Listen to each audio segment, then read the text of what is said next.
Usaha sarapan pagi Pak Yanto, langganan Ratu Dewa saat jemput anak sekolah, makin semangat jualan. Berawal dari meneruskan usaha milik mertua, sarapan pagi Pak Yanto yang berlokasi di Jalan Srijaya Negara tepatnya di Simpang Lingkaran SMA Negeri 10 Palembang jadi salah satu tempat favorit pelanggannya untuk menikmati sarapan. Bagi mahasiswa dan warga yang kerap membeli sarapan di tempat ini tentu tidak asing.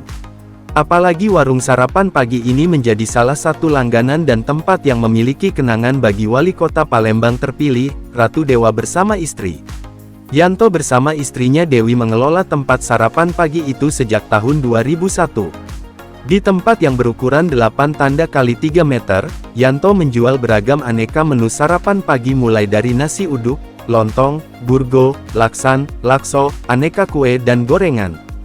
Harga yang dijual pun cukup terjangkau seperti nasi uduk 10.000 per porsi, burgo 8.000 per porsi, celimpungan 6.000, lakso 8.000, aneka kue dan gorengan Rp1.000 Rp2.000. Dibantu istri dan ketiga anaknya yang masih tinggal bersamanya, Yanto dan keluarga memasak sendiri aneka sarapan yang dijual. Yanto menceritakan awal mulanya ia meneruskan usaha almarhum mertuanya. Sebelum menjual sarapan pagi, ia berjualan nasi di Pasar 16 Ilir. Sejak tahun 2001 saya ikut jualan di sini, jual sarapan juga. Lalu setelah mertua meninggal saya melanjutkan sampai sekarang, kata Yanto, kepada tribunsumsel.com, Jumat tanggal 14 Februari tahun 2025. Nama, Yanto, baru beberapa tahun belakangan dipakai, nama tersebut diambil dari namanya sendiri.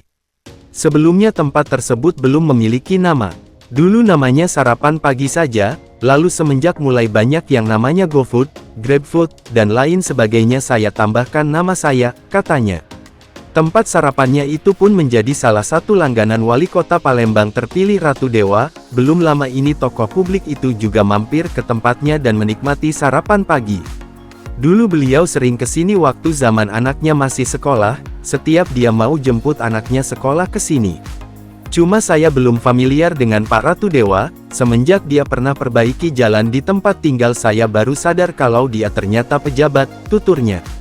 Begitu tahu kalau tempat sarapannya menjadi langganan orang nomor 1 di Palembang, Yanto menjadi tambah semangat berjualan. Rasanya jadi tambah semangat dan berterima kasih, tapi ada rasa tidak enakan juga karena tempat saya begini. Beliau sering berlibur ke sini kalau bulan puasa, ungkapnya. Selain pejabat seperti Ratu Dewa, tak sedikit pelanggan lain dan mahasiswa Unsri Bukit yang masih ingat dengannya. Alumni mahasiswa yang sering makan di tempatnya mengungkap tempatnya membuat nostalgia. Dulu di sini mahasiswa sering sarapan ke sini, ketika mereka lulus dan beli sarapan di sini bilang kalau dulu suka makan di tempat saya ini. Ya kayak kenangan bagi mereka, katanya. Bagi yang ingin ke tempat sarapan pagi Pak Yanto jika melintas dari Jalan Srijaya Negara arah markas Brimob menuju ke SMAN 10 Palembang, lokasi sarapan pagi itu ada di sebelah kanan.